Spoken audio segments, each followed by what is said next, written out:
ये exercise NCERT का है, कौन सा 6.1। हम लोग थ्योरम कंप्लीट करने के बाद में नए वाले सिलेबस में सबको पता है कि केवल कितना थ्योरम पढ़ना है, 2।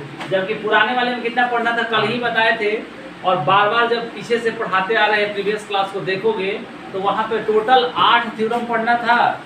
लेकिन एनसीईआरटी के बारे में बोलना जितना ही बोलो उतना ही कम है, क्योंकि हम उसके बारे में नहीं बोल सकते हैं, सीबीएसई का भाई जो भी है।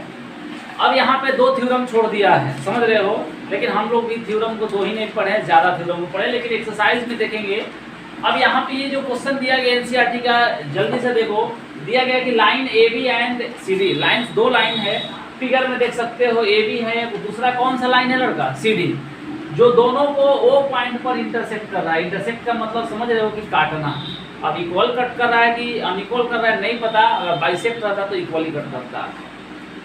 और दिया गया है कि angle AOC plus BOE, angle AOC दिख रहा है कि देखो एंगल AOC कौन सा है लड़का, तो यहाँ पे ये वाला एंगल, एंगल AOC ये वाला एंगल, प्लस में दिया गया है कि एंगल BOE, एंगल BOE यहाँ पे फॉर्म हो रहा है। इन दोनों एंगल का सम दे दिया गया है कितना जी, 70 डिग्री।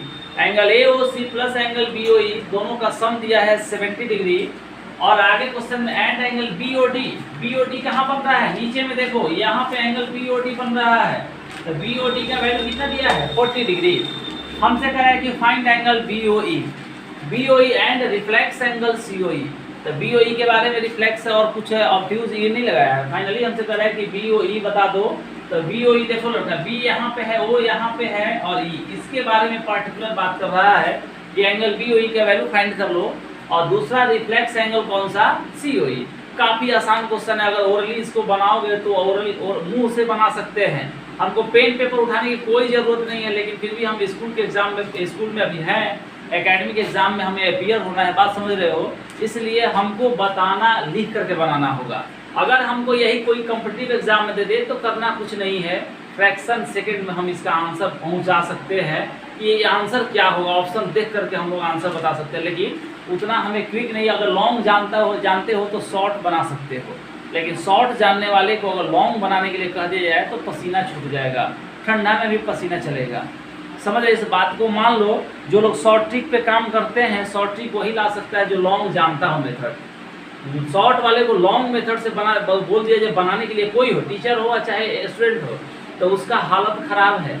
कह तो रहे हैं कि शीतलहर के मंथ में भी उसका पसीना छूटने लगा, क्योंकि उसको लॉन्ग का प्रोसेस पता नहीं है।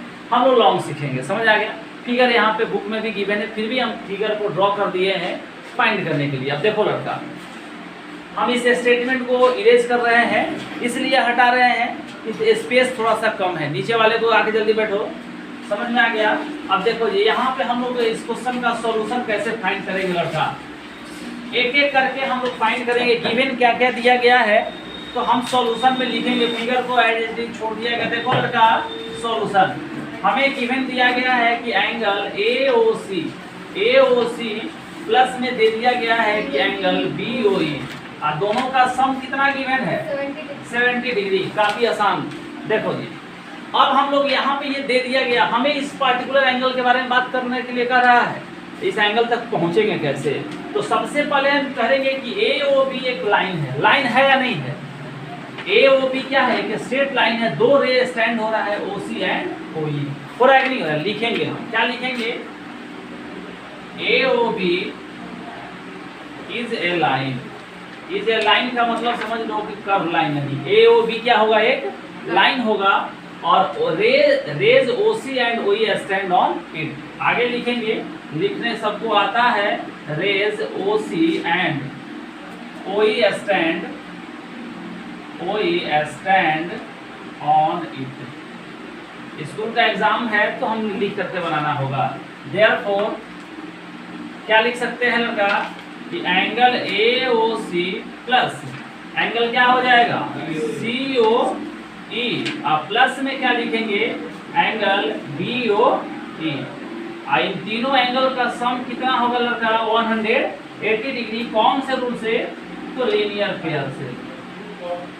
लीनियर पेयर, बात सबको समझ में आ रही है। लिखते चलेंगे, सारे लोग नोट करते चलेंगे और जो बातों को सुनेंगे और उसके बाद में दिमाग को, आँख को व्हाइट बोर्ड पर। काफ़ी आसान है जी, कुछ है ही नहीं इसमें। Angle A O C plus B O E का वैल्यू गिवन है, कितना दे दिया गया है 70 डिग्री। बात समझ में आ रही है ना। तो जहाँ पे एंगल ए ओ सी है तो हम ए O C plus B O ई को एक साथ लिख सकते हैं क्या, थोड़ा सा पेयर बना दे ताकि समझ में आए।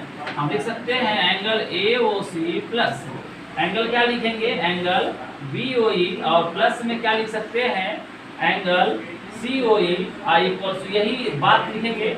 अब इन दोनों के जगह पर किसको रख सकते हैं, 70 डिग्री जो क्वेश्चन में गिवन है, हम इसको लिखेंगे दोनों के जगह पर 70 डिग्री प्लस में एंगल कौन सा निकालना है, तो हमें निकालना है COE। पहले COE को फाइंड कर लिया जाए। अरे बोलो हाँ या ना, अरे कोई समझ में आ रहा है। देखो AOC प्लस में BOE निकाल लिए, AOC प्लस BOE का वैल्यू दिया गया है ना, तो हम लोग COE को फाइंड कर लिया जाए। क्या फाइंड करेंगे, COE निकाल लिया जाए।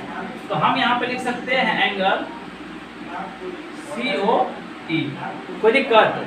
तो अब COE का वैल्यू निकालेंगे, कितना दे दिया गया है का, COE इक्वल टू यहाँ पे फाइंड करेंगे 180 डिग्री। तो एंगल जो होगा COE इक्वल टू 180 डिग्री और माइनस में 70 डिग्री, कितना आ जाएगा लड़का ये एंगल 110 डिग्री। तो एंगल आ गया हम लोग का COE इक्वल टू 110 डिग्री। इसको नोट कर लो, लिख लो, सारे लोग लिखे, पहले लिख लो इसको। हम लोग यहाँ पे एंगल COE को फाइंड किए हैं बच्चा। COE देखो यहाँ पे एंगल बन रहा है कि COE, हमसे एक क्वेश्चन यहाँ भी पूछा गया है, समझदारी का फेर है। अगर एंगल COE की बात कर रहा है तो COE हम इंटरनल एंगल के बारे में बात कर रहे हैं। ये COE का वैल्यू कितना है 110 डिग्री, और 110 डिग्री जब COE जो फाइंड किया गया है ये कौन सा है, ऑब्ट्यूज एंगल है। कौन सा है, ऑब्ट्यूज एंगल। क्वेश्चन में हमसे पूछ रहा है कि फाइंड एंगल COE रिफ्लेक्स। तो रिफ्लेक्स एंगल का मतलब क्या, देखो लड़का, जब ये एक COE यहाँ पे बन रहा है तो ये बाहर वाला कौन सा एंगल होगा, एगो COE होगा ना जी। अरे CO अगर ऐसे चलेंगे तो क्या होगा ये, तो बाहर वाले एंगल को निकालने के लिए जब इनसाइड इंटरनल एंगल को, एंगल का वैल्यू फाइंड कर लिए, हमसे रिफ्लेक्स एंगल पूछ रहा है, तो करना कुछ नहीं है, हम लिख सकते हैं 360 में से अगर ये वाला एंगल का वैल्यू फाइंड कर ले तो आउटर साइड वाला एंगल, देखो लड़के हमसे पूछ रहा है रिफ्लेक्स एंगल COE। बात जो हम कर रहे हैं, बात समझ में आ रही है, रिफ्लेक्स एंगल COE ये निकालने के लिए हमें 360 डिग्री या माइनस में 110 को माइनस कर देंगे। बात समझ रहे हो। तो जब 110 को माइनस करेंगे तो रिफ्लेक्स एंगल COE का जो वैल्यू आएगा कितना आ जाएगा जी, अरे कितना आएगा 250 डिग्री। बहुत बढ़िया, ये आंसर हो गया एक का। दूसरे वाले का आंसर फाइंड कर लिए, इसको ब्रैकेट में डाल लो। एक का आंसर निकाल दिए, दूसरा है, हम दूसरा ही को पहले निकाल देते इसलिए दूसरे के बारे में बात कर लिए। 360 डिग्री में से माइनस कर दिए इंटरनल एंगल को, तो आउटसाइड का एंगल निकल गया जो रिफ्लेक्स है। एंड एंगल हुज मेजर क्या greater than 180 degree but less than 360। तो ये 250 है, 360 से छोटा है, 180 से बड़ा है। अरे कोई दिक्कत, एकदम चुटकियों में उड़ा दिया जाएगा। बार बार कह रहा है मास्टर ज्योमेट्री पढ़ लो, ज्योमेट्री बहुत लोग मैथ पढ़ाता है, लेकिन ज्योमेट्री जो पढ़ेगा वो एकदम आजीवन राजा की तरह रहेगा। मास्टर बात कर रहा है, ज्योमेट्री से लोग मास्टर छोड़ कर भागता है। लड़का कौन बात करने जाए, स्कूल का मास्टर बढ़िया बढ़िया मास्टर छोड़ कर स्किप कर जाता है। दिन काटेगा, अलजेब्रा पढ़ाएगा, पल्ला पढ़ाएगा, ढिमका पढ़ाएगा, ज्योमेट्री के बारे में तो लास्ट में लेकर चलेगा। लास्ट में क्यों लेकर चलेगा, क्योंकि टाइम कम बचेगा। पहला एंगल का वैल्यू हम लोग फाइंड कर, अब हमें कौन सा निकालना है लड़का, ये BOE का वैल्यू फाइंड करना है। समझ रहे हो, पीछे समझ में आ रहा है या नहीं आ रहा है? अगर नहीं आ रहा होगा तो आदमी जैसा बोलोगे यस या नो में आंसर दोगे, मास्टर फिर से पीछे चलेगा, रिवर्स चलेगा। कोई तेल नहीं लग रहा है कि पीछे बैक में गाड़ी ले जाएंगे तो पैसा लगेगा, नहीं। चलो जिसको हटाएं हम। देखो लड़का, अब दूसरा हमसे ये वाला एंगल के बारे में बात कर रहा है, तो हम लोग इसको भी एक तरह से समझेंगे कैसे। देखो अभी जब हम इसको एक लाइन माने थे, AOB को क्या माने थे जी लड़का, एक लाइन, तो हम इसके बारे में ये वाला फाइंड कर लिए। जब इंटरनल निकाला तो आउटसाइड का वैल्यू निकाल लिए, समझ में आ गया। अब हमको ये वाला एंगल, पार्टिकुलर इस एंगल के बारे में बात कर रहा है, तो हम क्या मानेंगे, COB को क्या मानेंगे, COD को एक क्या मान लेंगे लड़का, लाइन। अरे बोलो है या ना, लिखेंगे यहाँ पे, लिखो COD is a line. Again COD is a line. भाई स्कूल का एग्जाम है तो लिखना पड़ेगा। COD is a line and यहाँ पे लिख सकते हो रेज OE एंड कौन सा है OB, वही रटा रटाया चीज OB stand on it, stand on it, इतना लिखना। देयरफॉर क्या लिख सकते हैं हम लोग कि एंगल COE प्लस क्या होगा लड़का EOB, अच्छा है लो लिख लो, तुम्हारे ही भाषा में लिख दिया मास्टर BOE प्लस क्या लिखेंगे 180 DOB, ये D है इसको B मत रीड करना, एंगल DOB कितना हो जाएगा जी 180 डिग्री। अब एक बात समझो लड़का, इस एंगल का वैल्यू 110 डिग्री कौन निकाला है, मास्टर निकाल दिया। ये वाला एंगल गिवन है, कितना दिया है BOD का वैल्यू 40 डिग्री गिवन, हम नहीं करेंगे क्वेश्चन में गिवन है, तो जहां BOD दिया है तो BOD या चाहे DOB को यहाँ 40 डिग्री रख सकते हो। ये वाला फाइंड कर लिए हैं तो ये वैल्यू नहीं निकल जाएगा, इसके जगह पर क्या लिखेंगे जी हम 110 डिग्री। अब प्लस में हमें BOE का वैल्यू निकालना है, तो BOE प्लस में कितना लिखेंगे हम यहाँ पे 40 डिग्री इक्वल्स टू में 180 डिग्री, दोनों को ऐड करो तो 40 और 110 कितना आया 40 और 110 150। अरे बोलो यस या नो, तो 150 डिग्री ये हो गया दोनों एंगल का सम। प्लस में एंगल BOE, तो BOE का वैल्यू कितना हो जाएगा 180 डिग्री, इसको फाइंड करो तो एंगल निकल जाएगा BOE इक्वल टू कितना हो जाएगा जी 180।